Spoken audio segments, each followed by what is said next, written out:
attaque le grand débat de cette émission ETF. Régis Jancovici toujours avec nous et qui est d'ailleurs à mes côtés, magie de la télévision. Bienvenue à mes côtés, Régis, et nos invités en plateau, Anthony Calci. Bonjour Anthony. Bonjour Vincent. Vous êtes fondateur du cabinet Calci Patrimoine, et Frédéric Apollonio. Bonjour Frédéric. Bonjour Vincent. Vous êtes fondateur de Fiducia Assurance et Patrimoine. Alors on va parler du PEA, des ETF dans le cadre du PEA, mais avant cela, un petit mot de vos cabinets respectifs. Calci tout d'abord. Oui, bien sûr. Donc fondateur du cabinet Calci Patrimoine. Je suis conseiller en gestion de patrimoine. J'ai la particularité d'écrire de nombreux articles sur le site de mon cabinet et d'essayer d'apporter une vision moderne et innovante de mon métier. Parce que comme ça se voit un petit peu, je suis un jeune CGP par rapport à la moyenne de mes confrères. Et ce qui est très moderne, c'est de venir ici aussi sur le plateau de l'émission ETF. Frédéric. Oui, alors moi je suis également fondateur d'un cabinet de gestion de patrimoine spécialisé. Esprit d'entreprise dans la profession, c'est bien. C'est pas une mauvaise idée. Ouais. Et je suis spécialisé auprès des dirigeants d'entreprise et des professions libérales notamment. Au sein de Fiducia Assurance et Patrimoine. Régis, vous aviez une première question pour nos invités.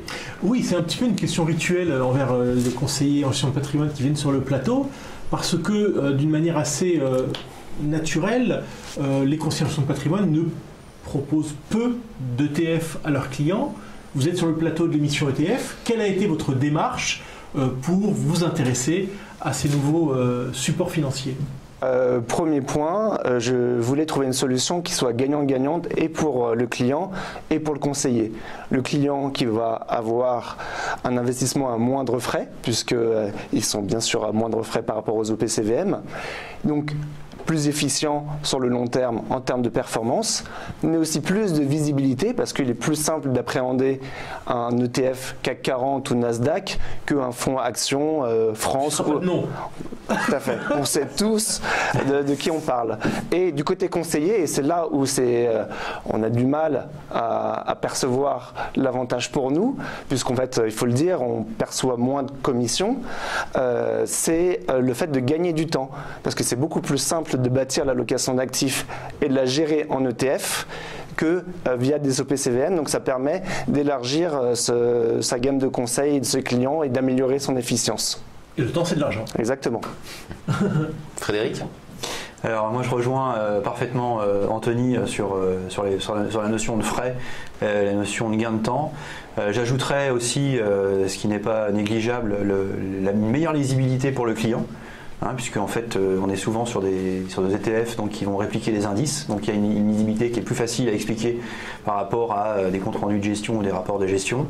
Maintenant moi ce qui m'a personnellement amené vers les ETF, c'est, et ça n'a échappé je pense à personne, la faible rémunération aujourd'hui de l'argent et des placements dits sans risque ou à risque moyen, et avec un niveau de taux d'intérêt très faible et très bas, les clients qui sont averses au risque, avec les frais compilés parfois à tort ou à raison, peu importe, mais sur différentes enveloppes, faisait qu'il y avait une grosse inertie sur la performance des portefeuilles, qu'ils soient détenus en PEA ou en assurance vie ou peu importe l'enveloppe. Donc l'ETF permet en fait de délivrer une meilleure performance financière pour les clients et ça prend un sens tout à fait pertinent, je pense, dans le contexte actuel. D'accord, ça veut dire qu'on peut avoir les services d'un conseiller en gestion de patrimoine et investir de manière optimisée en quelque sorte?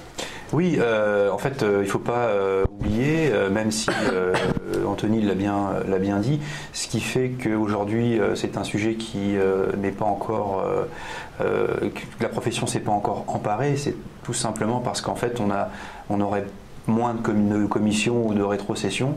Donc c'est évidemment pour ça que ça n'a pas été mis en avant. Maintenant, il ne faut pas oublier qu'en qualité de conseil, l'intérêt que les clients ont à nous consulter, c'est pour faire en sorte qu'ils gagnent de l'argent. Il faut juste rappeler la base.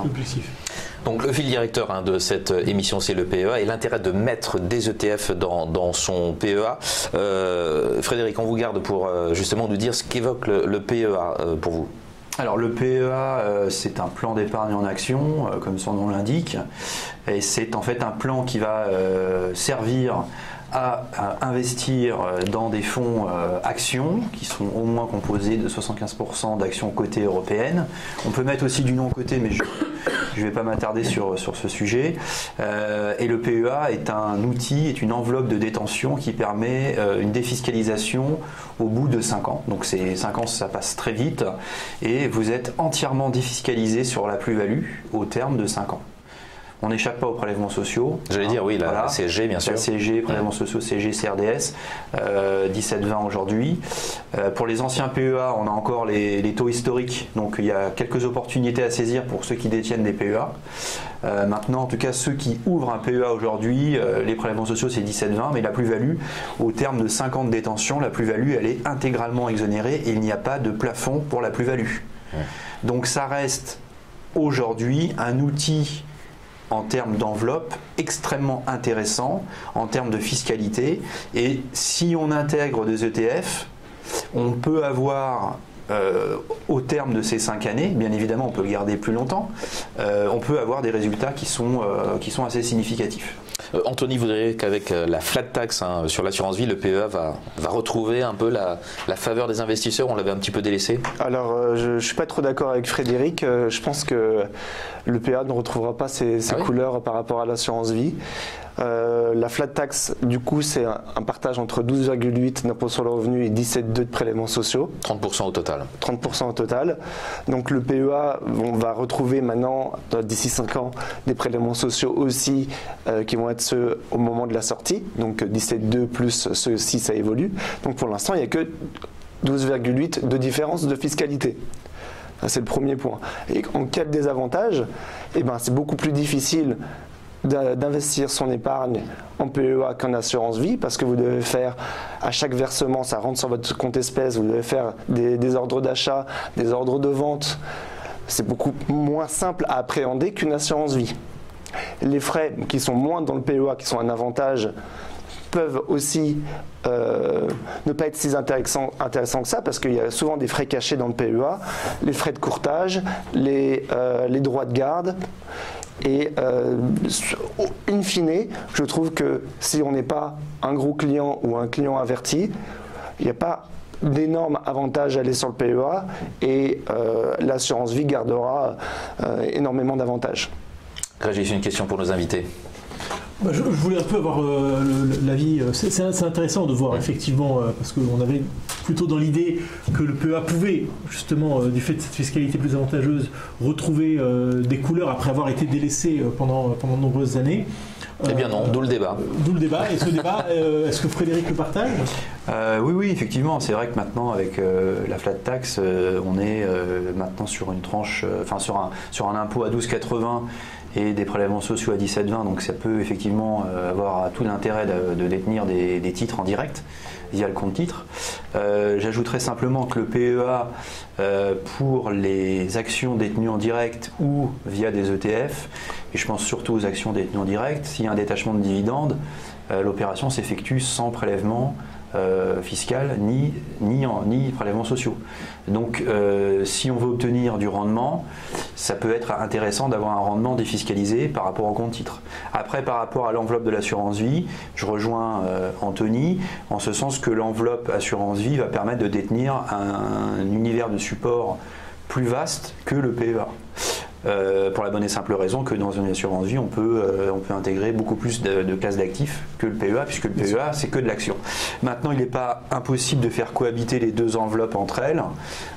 Assurance vie avec un portefeuille, avec une allocation plus large sur plusieurs actifs, et une poche PEA qui permet d'échapper aux 12,80. Et deux remarques. Pas inintéressante, au terme de 8 ans au terme d'une détention de 8 ans pour un PEA, on peut sortir en rente entièrement défiscalisée sur l'impôt sur le revenu. Donc ça, c'est quand même pas trop, il n'y a pas d'équivalent.